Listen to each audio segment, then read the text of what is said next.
Heavyweights collide when the number 5 ranked Tom Aspinall defends his home against the number 10 ranked Marcin Tybura. Marcin Tybura is currently on a 2-fight winning streak with wins over Blagoy Ivanov and Alexander Romanov.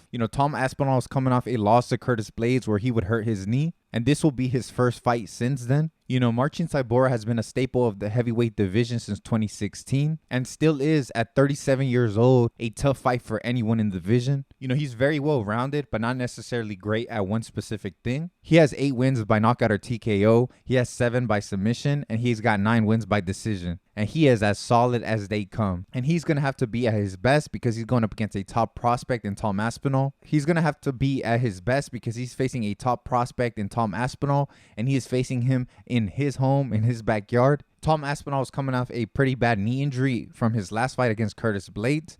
It was unfortunate, but now he's healed up and he's back, hopefully at 100%. But before the injury, he was on an absolute roll, winning 5 in a row with wins over guys like Alexander Volkov, Sergey Spivak, Andrei Arlovsky, Alan Budo, and Jay Collier. He's a solid striker with some very, very fast hands. And at heavyweight, his speed is blinding.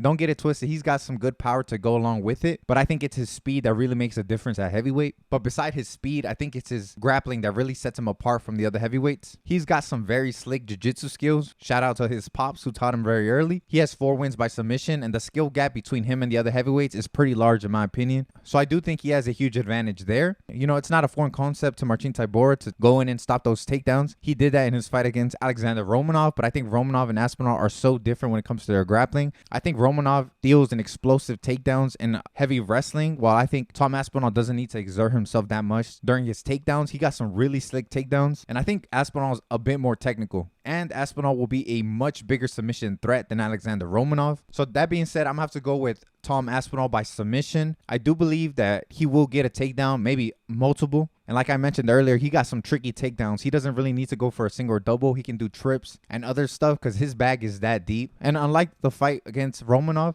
if Marcin gives up his back to someone like Aspinall, Aspinall will finish this fight. His grappling acumen is so high compared to these other guys. That being said, anything can happen at heavyweight. These guys have so much power. Marcin is a seasoned heavyweight. He has seen it all. But I do think Aspinall bounces back with a huge win over a seasoned veteran in Marcin Tybura. But let me know down below what you think. Are you rooting for Tom to bounce back? Or do you think the experience of Marcin Tybura will help him here? Let me know down below. It's going to be a great night of fights. Do not forget to tune in, and I'll see you next week for UFC 291. But until then, take care.